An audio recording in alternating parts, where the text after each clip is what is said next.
that, but being absolutely surrounded by it. I know. So that's why you look so happy. What I really want to know is what gave you the courage to finally just get up, pack all your stuff, and then leave? And then what was your first adventure after you left AME? It was kind of a more thought out process. In 2009, I lost my dad.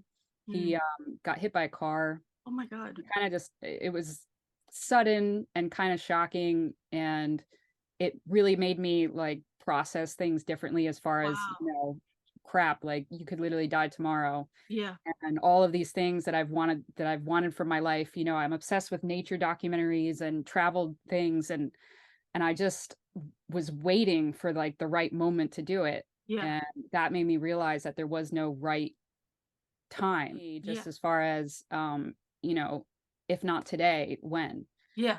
But that was in 2009. I didn't leave till I was 2016.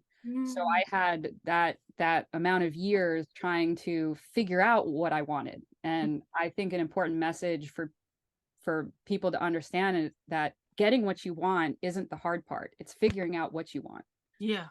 Once you figure that out, you know, the path kind of lays out for you. Or you know, it will in a certain amount of time if you have that kind of focus. You know, I climbed that corporate ladder. I got to where I thought I wanted to be. I was making really good money. I kind of had what I thought I wanted. Yeah. And that just kind of like put it like, wait a minute, I don't think this is what I want. So maybe I want this. Yeah. And so I would take all of my vacation times to go on diving trips for the next couple of years. And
How are you? It's been a while. It's been a while. All right. Can you hear me? Welcome to the Art and Hustle Gallery of Conversations. Welcome here, Morgan.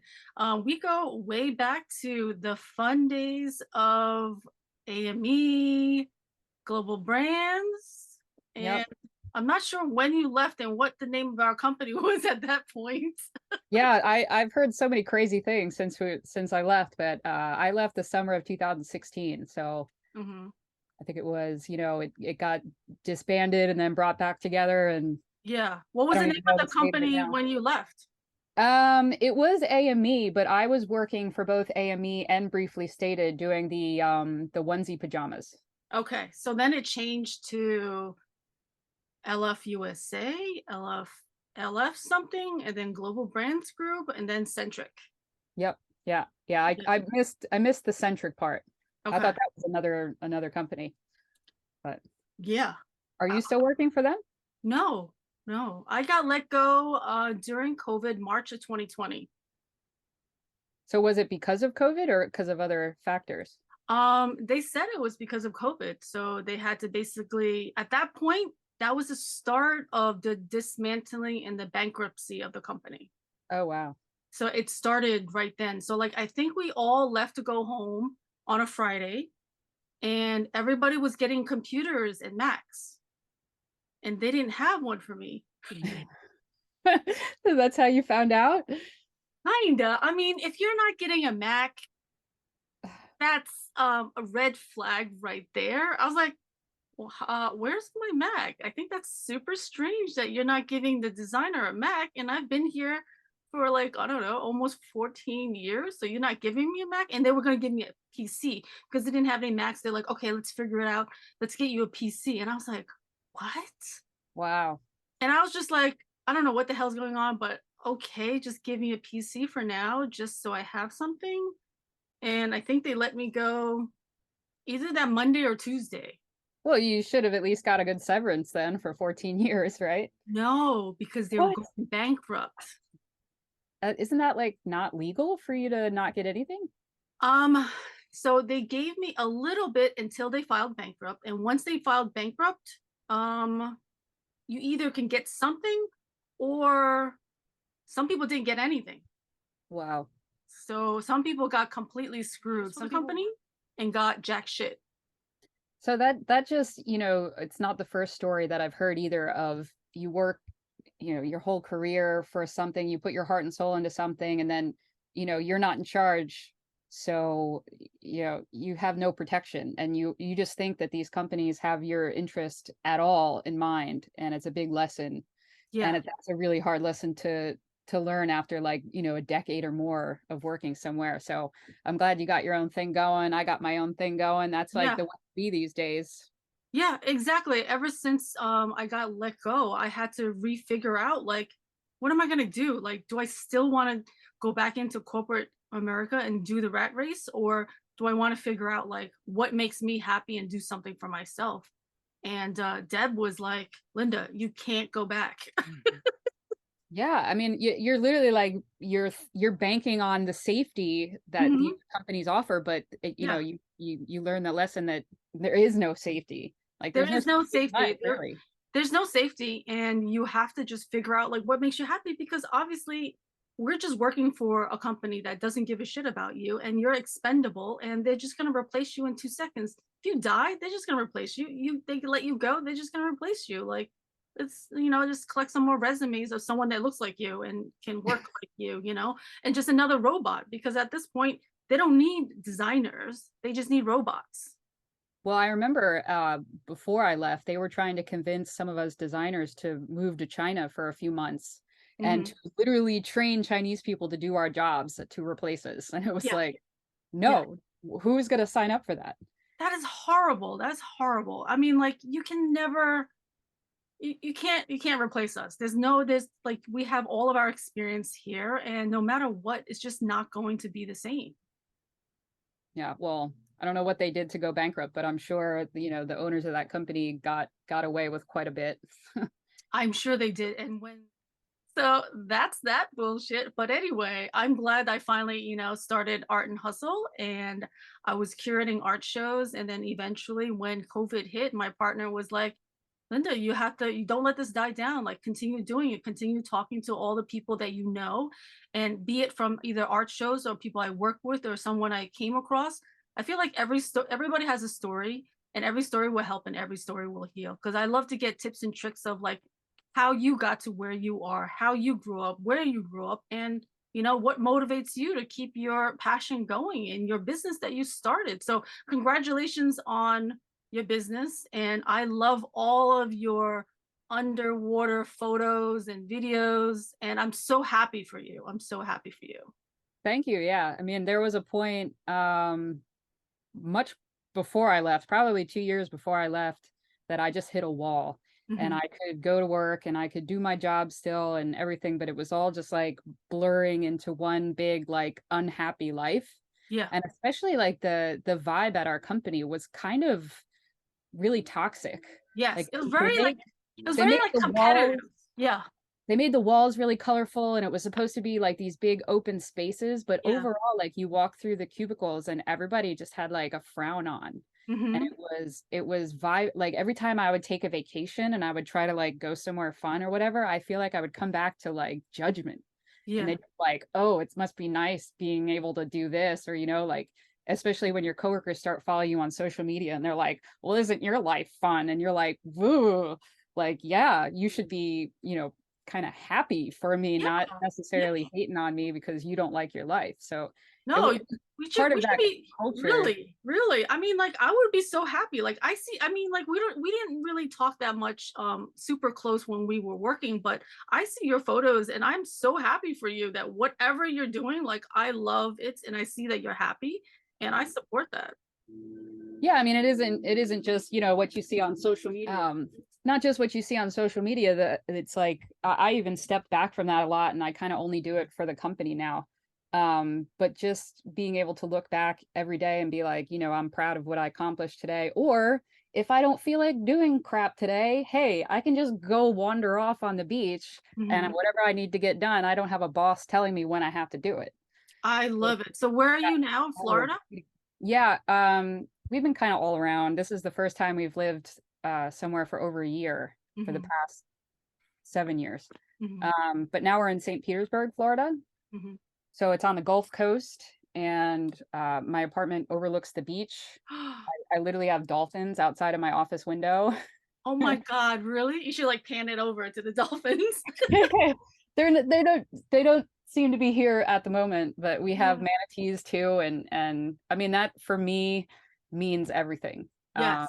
Yes. There was one point I worked across the street at Bentex, which Yeah. I'm sure you have friends that live there or Yeah. work there, Yeah. and we worked in an windowless room where each computer was basically stacked next to each other, so you Yeah. barely had elbow room to draw, Yeah. and I sat like there a whole summer. You worked from what, 8 to 6 every single day. They gave you no holidays. You had to like accrue your holidays. Hmm. So of course, when I started, I didn't have any. So I just felt like this, like, what the hell am I doing? Like, I don't care what money I'm making. I don't care, I'm just missing out on life, and I'm Yeah. missing out. This just isn't worth it, whatever I'm doing. It didn't it Yeah. didn't matter even what I was doing. The work was fine, Yeah. working with cartoons and colorful prints and stuff like that. I'm good at that. But Yeah. just that atmosphere, and everyone that comes into that atmosphere is feeling that same like ugh, that dread Yeah. of That going into heaviness. work That every day. heaviness. Hmm. Yeah.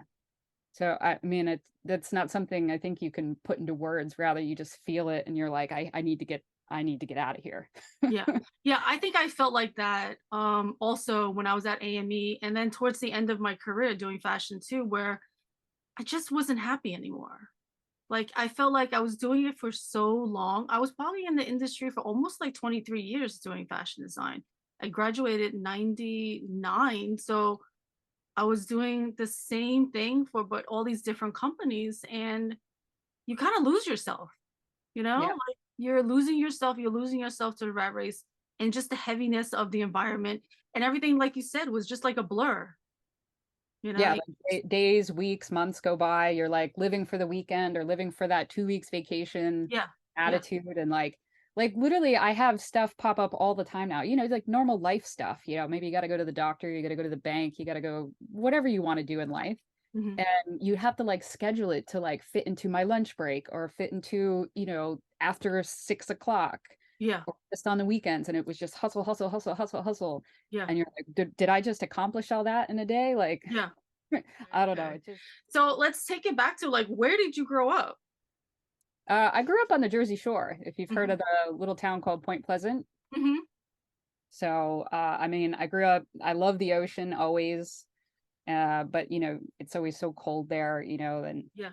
I mean, it certainly wasn't the place for me. So I left right when I turned 18, right when I Hmm. graduated high school, and never Yeah. really looked back. But it definitely did instill that, beach vibe in me, and Yeah. I've been trying to get back to it. So I feel like where I live now in St. Pete is the perfect combination of, that quiet beach town, Yeah. but also it's a 10-minute drive to downtown and you can kind of get like culture. There's like music festivals and tons of art shows, comedy shows, like Yeah. really good restaurants. Like this area is like, I call it a mix between Point Pleasant and Brooklyn. Oh, that's so cool. Me and Lindsay have to come and visit you. Please do. Yeah. I think I Yeah. invited you. Was it your birthday? I chatted with you last. Probably. My birthday's in March. I think I FaceTimed in on Oh, your yes. group Yes. chat. Yeah. Yeah, yes. And I think it I was was my at like birthday. a chill beach bar, so Yes, that's you were. You're like, hey guys, I'm like, you were walking between an alley or something. I think I remember now, right? yeah. And there was like a pirate Yeah. statue Yeah, chick. yeah, yeah. So how was your childhood? My childhood. My childhood taught me a lot. Hmm. I learned a lot by what I didn't want to do, Hmm. Hmm. based on my family and friends. But yeah, no, my childhood wasn't that great. Yeah. I became introverted and artistic in a lot of ways because of that. So Yeah. I used to hide, like I had a loft bed Hmm. and I would hide underneath it and do art projects Yeah. just by myself, listening to music or whatever. Hmm. But I always loved sports, so I was always super active. Yeah. We lived in a cool beach town, so I could literally ride my bike, to the Hmm. boardwalk or to various other things around town. Yeah. Really, my childhood, I was just waiting for it to be over. Yeah. Yeah, because this is like the podcast. I turned it into not just art. I love it as like the art of living. So like I love like giving people advice. Like what advice would you give to your younger self? I've thought about this recently, just thinking, on a high note that I think my 10-year-old self would be really proud of the person I've become Hmm. and what I've accomplished so far in life. Yeah. I'm going to be 40 at the end of this year. Oh my God. I'm gonna be 47 next month. Oh my God. I'm Well, gonna you be still look 50. gorgeous. I still look Thank you. gorgeous. So we're doing something right. We are doing something. I think we look fabulous for, getting out of the fashion industry. Yeah. Well, that New York, that hustle keeps you young for sure. And then I just if anything, being locked away in those offices for over a decade kept my skin nice. So now in the Us summer, young. yeah, I'm finally getting, some sun damage down here, but Hmm. Hmm. I feel like I was locked away for many, many years. You're like Rapunzel locked away in the towers. Yeah, just with not this is the longest my hair's ever been, I really. know. I love the pink and I love the length. And honestly, you look happy and lighter. Yeah, yeah, for sure. Well, I also a recent life change is I gave up alcohol about 10 and a half months ago, somewhere around there. Oh my God, congratulations. Congratulations. Thanks. I mean, I was never an alcoholic, Yeah. but I think it really set a tone for like, okay, I'm almost 40. I need to be healthier. I need to, be more conscious about what I'm putting in my body. And that's Yeah. made like a mental and physical change. Yeah. So that's part of the reason why I'm comfortable being in front of a camera now. Oh, so before you don't think you would be? For the last couple of years, I've been kind of laying low, on Hmm. social media and stuff, just because I didn't really like the way I looked. Okay. Oh, okay. So did you lose weight being off alcohol and changing Almost, everything? almost 30 pounds. Yeah. Yeah, you look a lot. Yeah, you look thinner, you look happier, you look lighter in general of your aura and your energy. Thank you. Yeah. Yeah. I got a nice base tan too, year round. Uh-huh. That always I helps. That does. I know. I'm getting really white in New York. I need to go to Florida and get some tan. Oh I need yeah. like powder or something to look a little darker. Or just get out more. I mean, you have the parks and everything in New York. That Yeah. was like my escape when I lived Hmm. there. Yeah, I love going to, there's a park near the beach near me that's only 5 minutes. So I've been taking walks on there and just listening to the ocean. I feel like the ocean and the water just always brings me back to balance. And I love it. And that's like I think scientifically proven now. Yes. Like Yes. 20 minutes next to a body of water and it just helps you relax. It does. And that's why I really try. Like, I usually, when the kids are in school, I'll drop them off at school. And on my way back, it's either two roads are diverged. Either I go to the park, beach, or go home. So now I'm trying to just drive, bring my coffee, and just go sit there, take a walk, and be with Mother Nature for a little while. Well, imagine that, but being absolutely surrounded by it. I know. So that's why you look so happy. What I really want to know is what gave you the courage to finally just get up, pack all your stuff, and then leave? And then what was your first adventure after you left AME? It was kind of a more thought out process. In 2009, I lost my dad. He Mm. got hit by a car. Oh my God. Kind of just it was sudden and kind of shocking, and it really made me like process things differently as far as, Wow.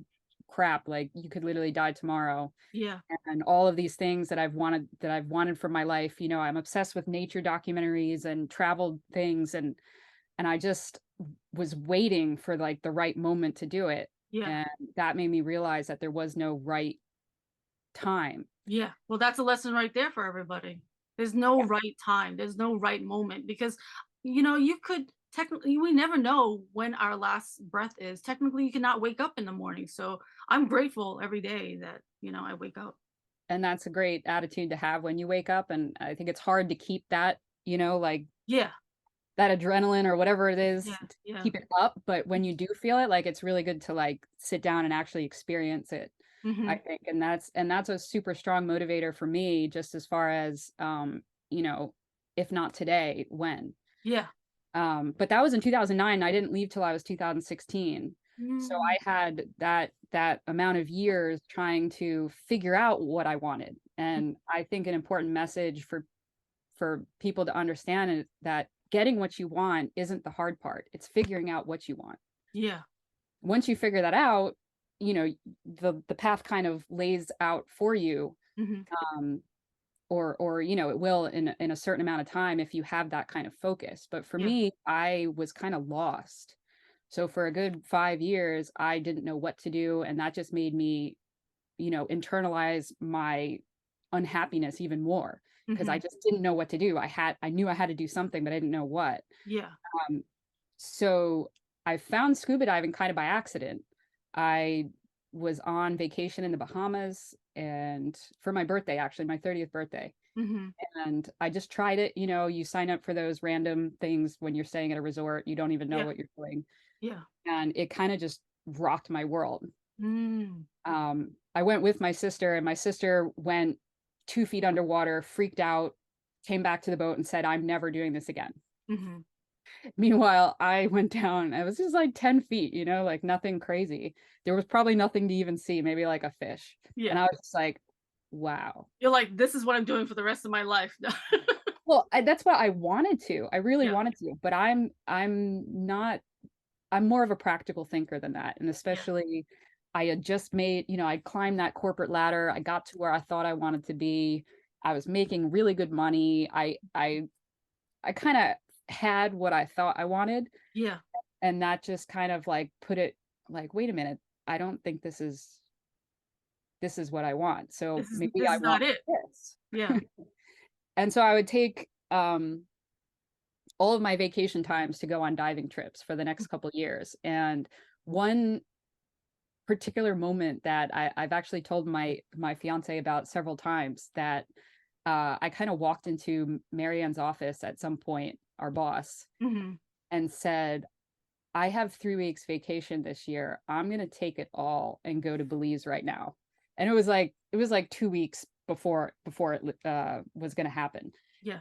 And obviously you're not really allowed or supposed to do that in corporate Yeah. world, Yeah. but this was just like, I got it in my head. This is what I wanted to do. There's something called a liveaboard, Mm. which is basically like a diving hotel. Like Oh, you live on this yacht for a week and you go to all these different places, like sites that, normal boats can't really get to because you can stay overnight on the boat. So it's yeah. like a restaurant slash hotel Oh, that slash sounds so dive bar. cool. Mm-hmm. And that's what I was like, I found out about and I was like, oh, this is what I want to do. Because you Yeah. get like 30 dives in a week, which is Yeah. really good. And Wow. I wanted to build up my experience. So I told her, wasn't really a question. I was like, I'm gonna go. Mm-hmm. And she basically said, I don't know if this is a direct quote, but she's like, since seems like a once in a lifetime opportunity for you, I'm gonna let you go. Mm-hmm. And I walked out of her office thinking like, like, are you kidding? Like, uh, this once in a lifetime thing, like I plan on making this my life. Yeah. Like I want to live like I have once in a lifetime opportunities all the time. Yeah. Yeah. Or at least that was like my vision board of Yeah. my future. And once I did that trip, um, I became so obsessed with the idea of working on one of these boats. And this was, I mean, I'd had 10 dives when I showed up. So Yeah. I left with like 40 dives. Wow. When I came home, I was like, I think I want to do this. Like, I think Mhm. I can. I'm not Yeah. sure, but I messaged a ton of divers, Yeah. professional divers that I knew, and I kept in contact with the people from that boat. Yeah. What year was this? Um, Shoot, I'm so bad at Oh, thinking. don't Oh, worry. I'm just wondering between the times of like when your dad passed and then your journey and then you leaving. I'm just wondering, like maybe in the middle or something. yeah, somewhere in the Mm. middle. It was basically like probably 2015 Yeah. because after that I really started to I didn't tell anybody. I told my roommates Yeah. only because I Yeah. wanted to give them notice that I was leaving. But I Hmm. set a deadline and it was what is it? 7 years to the date that my dad passed. Ah, okay. And I was like, I'm going to leave and I'm going to change my life. Mm-hmm. And so I picked up freelance work. I was working my ass off. I tried to save all my money and I just started nonchalantly selling all the things that I'd collected over Yeah. the years. Yeah. So like I said, I didn't tell anybody, especially not our job, because I didn't Yeah. want them to like fire me or find a Yeah. replacement beforehand. Yeah. Because you were stacking your money, getting ready to leave. Yeah, yeah. So I told them, I gave them like a month's notice. So I told Hmm. them in what April, May. I told them in May and I was leaving in June. Hmm. Um, and everyone just gave me like kind of what I expected, which Hmm. was they were like scared for me. Mm-hmm. Like so many people in the office and my friends too, they were like, "Are you sure you want to do this?" Yeah. Or the opposite, they were like, "You'll be back." Oh no. And like that kind of just gave me like Yeah.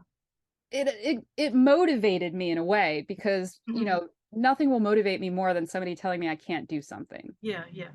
But I'm like, motherfuckers, like don't tell Yeah. me what I want in my life. Yeah. Yeah. Like, let me show you what I'm going to do. Yeah, yeah. And it was kind of like that. So when I came back, I ended up leaving New York and I had a very loose plan of what I wanted to do. Hmm. I bought a car, like some really reliable Honda, Yeah. and I did a 3.5 month road trip throughout the US. Hmm. And so I came all the way down south. I visited Florida. I was diving all over Florida. Hmm. And then I went west. I kind of skipped a lot of the middle states. Um, but then I traveled, like my family lives in Las Vegas. So I stayed there for a little while, but I really, really, really became obsessed with the desert. Yeah. There's so many national parks out there. It looks like Mars. Yeah. It's crazy nature, like these natural structures that I'd never seen before. Hmm. And I spent probably a month just in Utah and Nevada and Arizona. See, I like cried in front of the Grand Canyon. Like Yeah. Yeah. there's just like something spiritual about these massive Yeah. rock Yeah. I structures. need, I need, that's on my bucket list. I have to get to those places too. And it will it gave me such a better appreciation for the US. Hmm. Because on the East Coast, everything kind of looks the same. Yeah. Like, oh, here's some mountains and woods and whatever. But out west, I mean, you can go through 10 different ecosystems and they're all equally as beautiful and Yeah. like a different planet. And it's like so expansive that you just get engulfed in it. You just feel the energy probably all around you. 100%. Yeah, Right. yeah. So Hmm. I just had an amazing time in the desert, and then I went all the way up the California coast as well, and I saw, the sequoias and the redwoods, and Oh, that's amazing. I love it. I mean Yosemite. You Mhm. have to see it. Like Yeah. I feel like Yeah, I mean, like these are people. all things that I want to go see. So I'm excited to hear about it from you, you know? I love it. Well, I tell you, you have to do it on just a road trip with no plans. Hmm. Like I woke up every morning and kind of just figured out what I wanted to do that day. Yeah. And I went camping as much as possible, mostly because I was just trying to be cheap. But Yeah. just really like, experiencing nature. And a lot of Mhm. the times I was by myself, and I had a few friends join me along the way. But a lot of it was, my personal journey and trying to see things, Yeah. just trying to experience new things and seeing how it affects you, because at that Hmm. point I didn't really have a set plan. Hmm. So it's more you were open to whatever is going to happen. Yeah. I Um, I think that's beautiful because you're also trying to find like your way back to yourself too and what makes you happy and what is going to be your next path, exactly. right? Yeah. Yeah. Mm. So and that's something too, I would tell my younger self, even though I already knew it back then, it's just like the more things you try, the more things you experience, like you can learn who you are and direct your life towards the things that make you happy. But if you just sit in your own little bubble, whether Yeah. you're happy or not, like you'll never grow and expand your philosophies or your Mhm. view on life. Yeah. Yeah. No, I think that's totally, I mean, this is a great conversation. This is the essence of why I'm doing these podcasts is to connect with all the different people that I know and all of their life experiences and how you got to where you are. And I just love seeing people how they evolved and like seeing you lighter and happier. That's why I'm like, Morgan, let's chat because I feel like you're going through something and I feel your energy and I want to hear your story. So that's why I'm so happy we got to connect today to like hear everything that's going on. Yeah, I mean, it's definitely been a journey, of lots and lots of ups and downs. And I feel like the roller coaster is better than complacency. Hmm. So even if you had met me at like, a decently happy part of my life, like I wasn't unhappy Yeah. in New York. I certainly kept myself too busy to Yeah. be unhappy. But at the core, like it's just different. Yeah. No, yeah. At your core, I see peace in you. Not, I'm getting there. I'm trying. Well, I feel like you're more comfortable in your own skin than you were before, maybe. Yeah, and just, I don't really talk this way with many people anyway. So it's about not only learning from your experience, but how can you inspire others or pass it forward in a meaningful way. Yeah, I totally agree. So then after you were scuba diving, driving to California, and then where did you go then? So I sold my car once I got to Washington, Hmm. took a bus to Canada, Hmm. and then flew to Hawaii. So that Oh my that was, God. yeah. I flew to 3 different islands. Hmm. Was that still part of your plan? Mhm. Okay. Yeah, so the only things I had planned was I had a flight from Vancouver to Hawaii, Hmm. and then I had a flight from Hawaii to Japan. Okay. And that was the only things I had planned. And then I had spoken with several dive schools over in Asia so Hmm. that I could do my professional certifications. Yeah. But I hadn't even scheduled it because I didn't know what the timeline was going to be on that. So I got to Hawaii. I fell in love with Hawaii, especially Kauai, which is where I ended up living for a year Hmm. afterwards. Okay. But in general, just like the vibe, it's America, but it doesn't feel like America. It's so beautiful. The only place I went to in Hawaii was Maui, Oh yeah, and I did the. Hawaii's the only island I haven't been to. Oh, really? So I did the. I think I did the Hana Drive up to the mountains, and it's like it can't even explain the beauty of those like black mountains and the water, the water is so vibrant and the colors are so vibrant. Like it looks fake. It looks Yeah. literally fake how beautiful it is. Like I was like shocked how beautiful it was there. Well, I feel like maybe some people aren't as affected by their surroundings as I am, Hmm. but like waking up every day, like my drive to work was, just palm trees, mountains, ocean, the wildlife I would see, like that makes me Happy, happy. happy. Yeah. Hmm. Hmm. And through the ups and downs, if you can appreciate just like the beauty that's around you, Yeah, because it's sometimes feeling like you internalize everything. You're yeah, thinking this way. yeah. But if you can shut this part off, even if you're not happy with yourself that day, Hmm. Hmm. and you can appreciate what's around you, Yeah, it really helps just live a better life or yeah. simpler life. Yeah, totally. Because, like, I mean, I'm sure you're a thinker and you probably process a lot of stuff and a lot of things are going through your head. So it's always hard on a daily basis to like move through those things too. Like, even if you're going through something, whatever issues you might have having problems or whatever, it's hard to just turn that off also. But at least if you're around your surroundings and water and you can go take a walk or be with Mother Nature, maybe that'll help the process and meditate or something like that. Yeah, I mean, if I was having a crappy day, I could literally take a hike into the jungle and see Mhm. some like ridiculous view and be like, you know what, life's not so bad. I'm just being an asshole. Yeah. So did you have any what would be some of your tips and tricks to tell people if they were to go on this road trip, like anything that happened to you, stories that, you would tell somebody, okay, don't do this because this happened to me. For the US part. US part or Hawaii or Asia, because you said you went to Japan or Yeah, I mean, I ended up bouncing around. I was in Japan and then Thailand, and then I ended up doing my dive master schooling in Indonesia, Mhm. in Bali, particular, and I ended up staying there for almost a year because I became obsessed with it. Yeah. And just, I mean, my advice, like I said, just I don't think the things that vibe with me are Yeah. necessarily going to vibe with everybody, Yeah. but that's why you got to go out and just try So everything. this is like your eat, pray, love journey that you went through, right? I never read it, so I don't know. Did you watch the movie or no? No. I think she ended up in Bali. Nice. She had like basically like a midlife crisis and wasn't happy in her marriage and just went on this journey. It was like, all right, I'm gonna go to Bali and then stayed there for a while and she was just trying to find herself, trying to find her happiness because whatever she was doing in corporate America, she wasn't happy. And did she stay over there?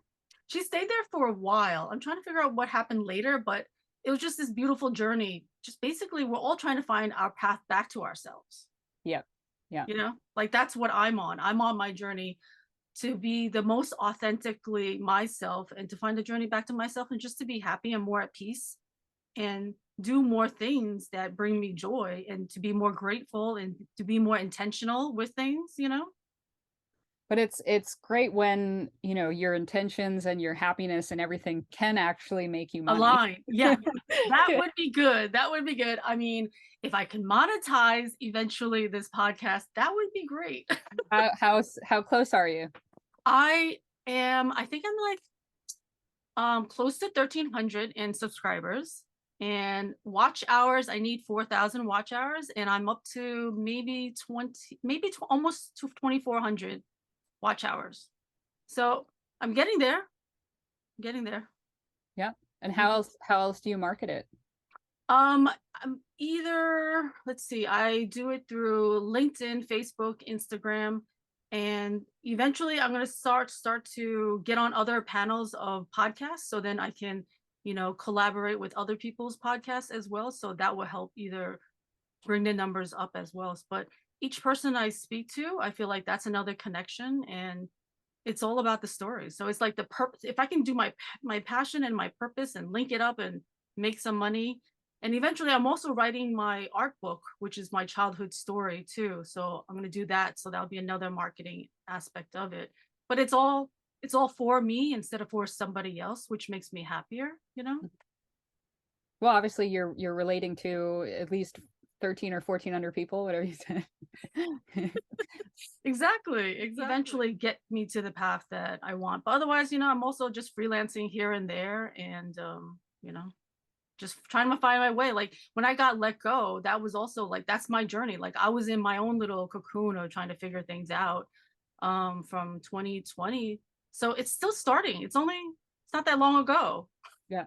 Right. Yeah, for sure. Yeah. So You just got to keep at it. yeah, I still have a ways to go. Like I feel like I just started my journey of unpacking all of this. I mean, same thing with you, where when your dad passed away is when you started becoming more introspective or trying to figure out, like, listen, like we don't have that much time. Like, what am I doing? Like, what makes me happy? Like my mom passed away in 2013. So there's nothing like somebody close to you dying. Like it's ridiculous. It makes you wake up. Like, and also my cousin who was only 23, she went to sleep and didn't wake up too. So that was only maybe a year or two ago, not too long ago, maybe 2 years ago. I can't remember, but she went to sleep and didn't wake up. Wow. So like with my mom's death, like I always said, like her death was my rebirth. Like it made me look into my life of like, Linda, you've lost your connection to art. Like I love doing abstract art. Like I don't want it to be anything. I want it to be more intuitive, my feelings, the colors, the texture, the beads, whatever. So I just love art. But then as I realized also is I love helping people and I love talking to people and I love the connection.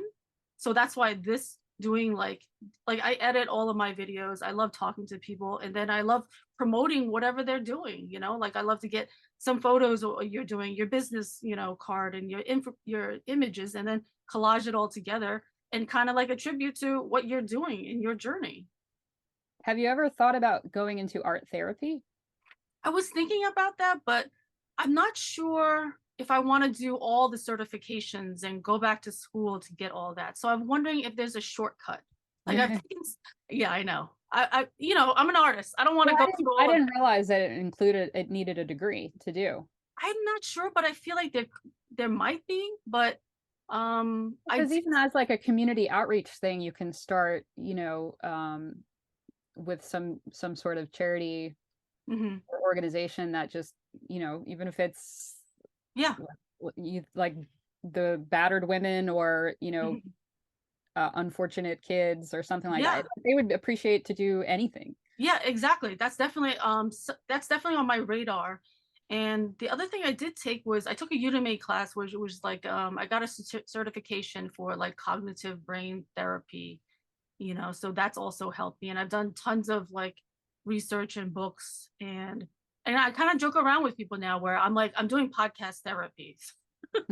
Well, so yeah, I feel like you asking me about my childhood, that's therapy right there. Well, that's what I mean. So like, I kind of want to do, I don't know if I can call it therapy, but I love the idea of podcast therapy because it's helped me on my journey, because there's nothing like seeing yourself on camera. There's nothing like listening to your own voice.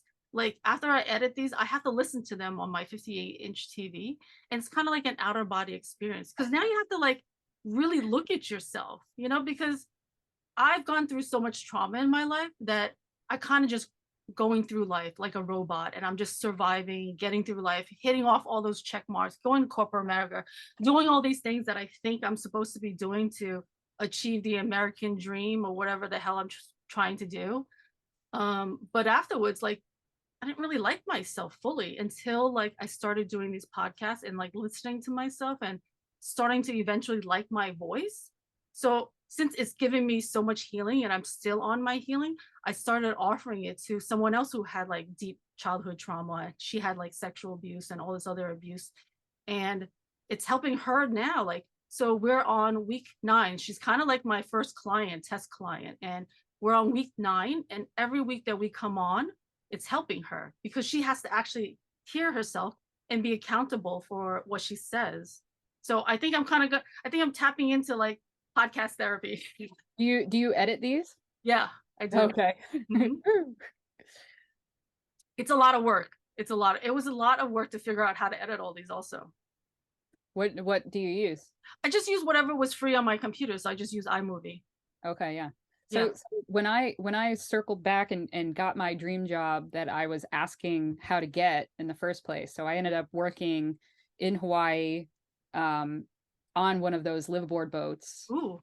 And then they hired me as the videographer, like Ooh. professional videographer. And I was like, Yeah. oh, okay, I guess I better get quick at this, good at this quick. Yeah.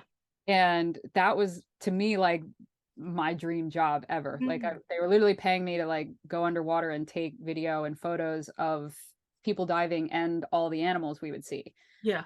And that in 1 week I would have to produce like a 20-minute video Yeah. And what did you use? every single week. What I did- would use iMovie because that's all iMovie. I had. Yeah. Yeah. And it was, I got so quick at that Yeah. because I would have basically like a night where I didn't sleep to edit it before I'd have to show it the next morning. Mm-hmm. So it was like very on the clock. I had to have, you know, all my clips ready to go, and it just became second nature. And now I try to do, you know, our travel videos and stuff, and it takes me so much longer. Mm-hmm. So what happened after Bali? After Bali, you know, it's weird over there. There's not that many white instructors. Mm-hmm. And if they are, they're usually German. So they know how to speak like 5 other languages. Mm-hmm. So as a brand new dive master, not even an instructor, and I was a white lady with no other languages other than English. So I felt like my career was not going to thrive there. Yeah. So I ended up coming back to the Western world, and I moved to a little island in Honduras called Utila. Mm-hmm. And Utila, it has a weird rep, and it was very strange coming from Bali, which is super, super, super chill and just peaceful and everything, you know, that you think it is. And then moving to Utila, which was just a 24/7 party. Oh, Like really? somebody literally handed me cocaine on the way to the island. Oh my They're gosh. like, you're gonna need this. You're like, what? Okay. Yeah. I was like, no, I'm vibing, man. I don't want, all I want to do is dive. Yeah. So I did my instructor course in Utila, and I just couldn't wait to leave. I mean, Oh it was my it was a great experience. I made a lot of good connections. God. And of course my schooling was fine. Yeah. But I just started sending my resume out as soon as I finished, and the first people who called me was from Kauai. Mm-hmm. So I was like, oh, hell yeah. Like, I love that island. So I just packed everything up again. At this point, I was living out of a suitcase for over a year anyway. Yeah. And just moved everything there. And it's kind of hard to get set up in Hawaii. So if anyone is planning on moving to Hawaii, my advice would be, you know, either find a couch or a cheap hostel to stay in and really kind of get to know the lay of the land, because no landlord is going to rent to you if you don't live on island. Oh, really? Jobs really aren't going to hire you if you don't have a place to live already. Oh, okay. And like even buying a car, like you can't do any of this until you're actually on island. Mm-hmm. And you need quite a bankroll to set all that stuff up. Yeah. You know, just like in New York, they want to see first, last month security, you know, the Yeah. car wants you to buy it like straight out. So like it took quite a bit to get set up there. Mm-hmm. But I had this adorable little studio apartment on this like plot of farmland. Basically, it was in the jungle. Yeah. And like I said, my drive to work every day was these stunning, beautiful mountains, like the best sunsets I've ever seen in my life. Yeah. And I worked my ass off and just made ends meet. Yeah. But I was still way happier than I ever was making, you know, however much, 6 figures in New York. Yeah. And working in a windowless room. Like that makes me cringe thinking that, like, why the hell did I do that? Yeah. I mean, like, because you kind of get stuck in that little, you know, environment, because the money probably gets you stuck there. You're like, oh, I guess this is what I should be doing. I should be working in corporate America, collecting my money. And Yeah. is But this my you life? realize all your money is just being filtered into all the stuff that you have. Mm-hmm. You're like, so if I get rid of all this stuff, does that mean I don't need as much money? Yeah. Yeah. Exactly. Exactly. Like when I got let go, like I thought I needed all of that money, you know, but like living how I'm living now, like I barely spend anything and I'm happier than I've ever been. But you have kids, that kind of throws off the equation a little bit too. Just a little bit, just a little bit. And that was something that rang so true to me too when I went to leave, and so many people in the office were saying, you know, oh, it's so good that you're doing this while you're young, and and you have the opportunity, and basically saying like, you don't have kids and a mortgage, you're able to do things like this. And I'm like, well, yeah, but here I am almost 40 and I'm still in the same position because that's the life that I want. Yeah, yeah. I mean, like they're just jealous. I mean, like I'm so happy you did whatever you did to like find your way, you know? Like if I could do it, I would too. I don't know why people have to be like hating on it. Just support people.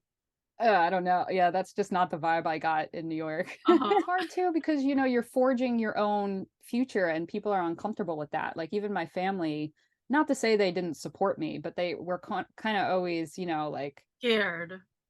it was more like if I'm not happy, you're not allowed to be happy. Oh, that's terrible. And you're like, well, now I just don't want to tell you any of the good stuff going on in my life. It doesn't stop me from doing them. It just makes me not want to share. Yeah, no, that's not good. You should have family or friends that support you on your journey. I hope you have some now that are all like, supporting you and whatever you were doing now and happy for you.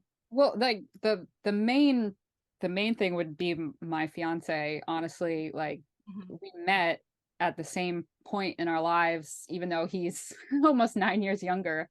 mhm. But we met on that boat working in Hawaii. Oh, okay. And he had been on his own journey where he was living. He grew up in Washington, D.C. Mhm, And he was like, you know what? I'm just getting into bad things here. He tried college, it didn't work out. And it was more like, well, what do I want from my life? mhm. And that's how we ended up on the same boat, working the same job. And we just instantly connected. And at that point, my company was in the little baby stages. Like I Yeah, basically had a website and that's it. yeah. And he did nothing but encourage me Mhm. and be like, you're you're so badass, like you're so Yeah, talented, like the fact that you're doing this, like I can't believe, like no one else is crazy enough to do what you're doing, but I 100% believe in it. yeah, And having him by my side these past almost 5 years now has been, yeah, I couldn't do any of this without him. So yeah, at this point it's like us against the world. I don't even care if anyone else yeah, believes in me, yeah. because we But can kind of power team it. I feel like that's super important. We need, a tribe of people, friends, family, or significant other, somebody that is like a cheerleader for us to be like, no, do it. You're badass. You're great. You're super talented. Like, go after whatever your dreams are and have that, support system. And it got hard. I mean, we lost everything once COVID hit. I know a lot of Mhm. people did, but Yeah. like we were living in the Cayman Islands Yeah. and they were shutting down the country. Oh, wow. So we had less than 24 hours to leave. We had no house, no car, like we had nothing. We were Mhm. living out of a suitcase. Yeah. So we ended up moving in with his parents Mhm.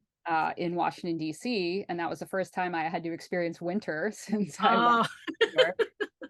And they're amazing, crazy, amazing people. There was no issues whatsoever, like moving in with his family, but it like hurt my soul to say, we just gave up our dream yeah. and we were living literally our dream, Mhm. and we had to come back to earth, kind of. Oh, that's hard because you were living your dream for how long already there? Almost 3 years. Yeah. But that's when Spacefish Army started to take focus because I was like, well, crap, like my whole career just got flushed down the toilet, so I might as well focus on this. Mhm. So we took all the inventory Mhm.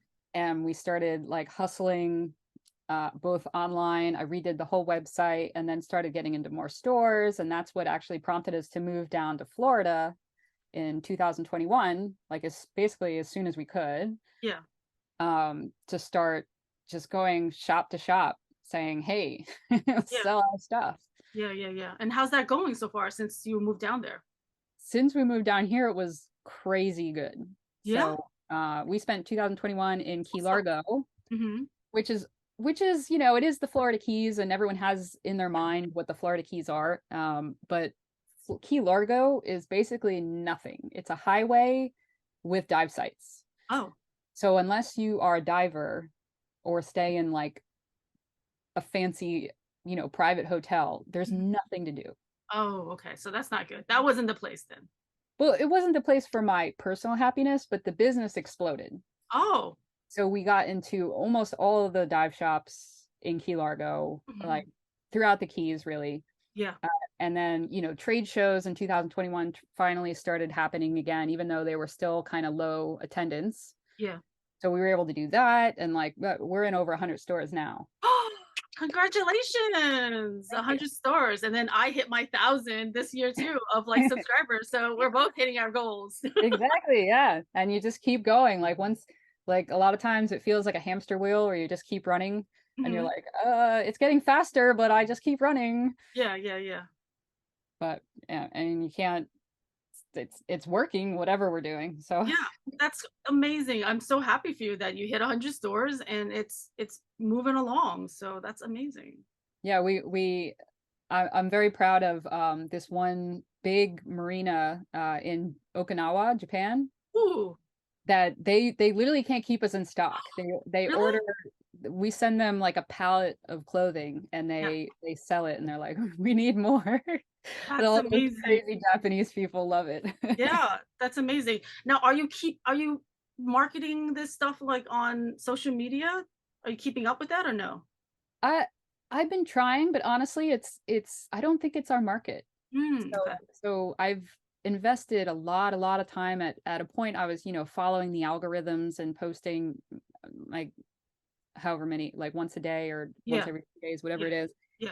And I was filtering all this energy into that, and I was literally like losing followers. So I'm like, I don't really? understand Yeah. social media. Yeah. Our main marketing technique has just been all guerrilla marketing. So when we moved to Key Largo, my fiance was working at the busiest dive shop in the Keys. Like it's arguably the biggest dive shop in the country. Yeah. And so it has hundreds of employees. And we kitted up all of his coworkers who loved our stuff anyway and just didn't want to, buy it. Yeah. So we hooked them up with all of our gear. So they had 8 to 10 boats going out every single day filled with divers. And all the crew was wearing our stuff. So then all of the people who were on the boats wanted to buy it. Yeah. And look at that. All of it was available at the stores nearby. And just go right there and buy it right there. Exactly. So that's really been, getting our stuff to professionals. Because we worked on so many different liveaboards too around the world. To give them the material, give them the things, and then So it's just, I believe in our product and I believe in our mission and I believe in what we're doing so much that it's all about just getting it out there. So now that we have that base market, and that's the thing about divers, they're doing is traveling to all different places. So we had a lady that stopped us in Ecuador on our way to the Galapagos Islands. Stop us because my fiance was wearing his Spacefish Army hat. And she's like, oh, I love that company. You're like, it's us. And he's like, yeah, that's the owner right there. So she took a picture with me and everything. And I was like, this is. Oh my God. Was that like just a beautiful moment for you? I love that. Just because, it's, you're doing what you want. How many times did you design something that you really love and you get it in front of the, 6 people above you? Like what, you have your boss, then you have the art director, and then you have the sales lady, and then you have the buyer, and then you have the licensor. Have like 10 people telling you what to do, and by the time and then they rip it apart. By the time you're done, you're like, okay, I hate it here. Like that would kill my soul a little bit. So the fact that I get to do what I want, people are like loving it, and being excited to like travel and wear it, and especially when they travel and I receive pictures of our whale shark outfit being worn with a whale shark. Oh my God, that's so cool. Well, put it on your Instagram. I do. They're on there. They're on there. Okay. But the fact that the diving culture is so fun, and it's so like it's actually like can be spiritual. Like people, it's like therapeutic. They have a whole organization called Dive Heart that helps like war veterans and amputees and stuff, taking them diving and kind of just filling voids that are and helping them with their PTSD and all of their trauma. So it is, diving does so much more than just, oh, I see animals. Yeah. It is that totally, but it But it's can a be very so much spiritual, it's a very spiritual thing, totally. and that's why like I wanted our company and our and my designs to reflect like how fun and vibrant diving can be versus just wearing black and everyone wears the same exact Yeah. thing. You never know who anybody is. Like I was guiding at one point 20 people, Mhm. and if they don't know who their guide is, Yeah. that's a problem. So that's why I mean, and yeah, I started just making stuff for myself, and Mhm. enough people wanted to buy it. I was like, okay, I guess I'll start making it for other people.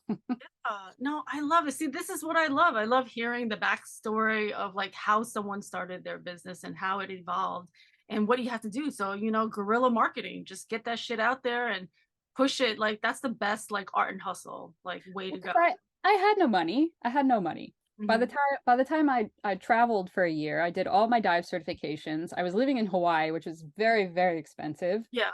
and only off a dive master's salary. Hmm. Like I put all of my savings into the first inventory. How much? And So, how much do you think you needed to just get it going? the inventory, my first order, because dealing with high minimums and stuff like that, it ended up being about 30 grand. Okay. And that was, I think I was in a unique position because I've done so much different design work. Hmm. I'd never had to pay anyone other than for the sewing of the garments. So Okay. I did all of the production packs, I did all of the graphics, obviously. Mhm. Um, I I did the tech packs. I Yeah. did Yeah. You did everything. all the website, all the Yeah. marketing, all the Jack of social. all trades right there. You're right. So, but that's like even tons of things that I never wanted to learn, like the the formulating an LLC and doing Mm-hmm. the legal work and trademarks and stuff Hmm. like that. Like I had to learn all of that. Accounting, like I never Yeah, wanted and tax to. season's coming up, so I got to do my taxes too. Yeah. This is the first year I'm actually paying some money to do Oh, it. really? That's good. That's It's good. crazy. Hmm. But I mean, yeah, it's about having that just never say never spirit, Yeah. because I if you had asked me when I graduated FIT, so many people I graduated with were like, I want to have my own lines. Yeah.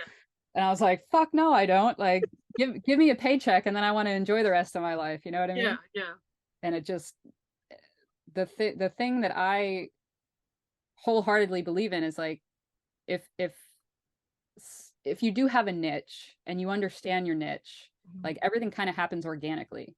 Like Yeah. the whole company started extremely organically because I never wanted to start a business. And you wanted to dive. Yeah. That was it, right? Yeah. But like I made leggings just for myself, Hmm. and every time I'd walk around, like people would want to buy them. So Like you I'd sewed your own legging, and they're like, "Oh my God, I love that legging. I want it." yeah, they're like, how do I buy it? And I was like, well, it doesn't exist. Yeah, you can buy it from me. I can make it custom for you if you But when want. enough people tell you that, you're like, okay, I guess I should make them then. Yeah, that is phenomenal. I'm so happy that I get to hear this like backstory of it. So, anything else you want to tell us about it before we wrap it up? And tips and tricks. Tips and tricks, but like I said, just follow your heart, experience as much of life as possible, and I feel like everyone will be able to find their own path. And if you haven't found it yet, that means you're not done looking. Yeah. But I think it's like I'm gonna probably annihilate this quote from Buddha, but it's more, your life's journey is to find yourself. Hmm. And I think that stems anything. And it should be 100% part of your career goals too, because you spend so much time working. Yeah. If you're not doing something that brings you some sort of joy, not saying it's going to be fun, but it should give you enough joy that you don't mind doing it for. I love it. I love it. One last question for you. What do you think the secret to a healthy relationship is? A relationship as far as what? With your significant other and yourself. Um, I think we all have demons. It's a matter of finding out who you are and kind of not only accepting it. I think it takes long enough to accept who you are, but then figure out how to like make it work for you. So like at this point, I know we love animals. I know we love traveling. These are like things that bring me joy more than anything else in life. Yeah. So with this company, not only do I get to dive all over the place and and travel all over the place. We're actually on our way to the Bahamas next weekend. Ooh, for a company that is bringing us on a full week trip just to design them a new line. oh my God. So I feel like, you know, you can write your resume, you can have all of your skills you've ever done in your life. You know, like my first job was as a hotel maid. Yeah. In my quiet little beach town. Yeah. And circle back, and that helped me get the job on the liveaboard because you have to like clean rooms and stuff. Yeah. Yeah. Like you just never know where life is going to take you. And if you have, you know, you have the roadmap, but all of a sudden when they start to all join up, yeah, I mean, that's like you've just found your purpose. Yeah. So that was just a big long tangent, but I love it. That's been my relationship with myself, is really finding a way to use all of the things that I've cultivated over decades that I figured, you know, oh, I'm never going to need this. And now it's like something I do all the time. I love it. That's beautiful. And what about your relationship? What's the secret to a happy relationship with your partner? Communication for sure. I feel like we have to sit down and kind of reevaluate what we want in life, especially since we are incredibly inconsistent people. Like I said, this is the first time we've lived somewhere for over a year in the past. Well, for me, it's like 7 years. Yeah. But together too, we've just been moving and on the move, and we don't. There is no set standard to our life. It just keeps changing. So adaptability, I feel like I think if you have that kind of strong connection with somebody, you just learn to adapt. It's so natural with him that it doesn't, like, I've never felt like that in my life. Yeah. With anybody, friends, family, relationships, just being open to change and adapting, and we have a whole lot of fun together. Yeah. Anything you want to give me to promote your business, I'm down for it. Thank you. Appreciate All right. it. I love it. Thank you so much for joining me here today, and keep hustling. Thank you. Will do. You too. Thank you. See you later. Bye.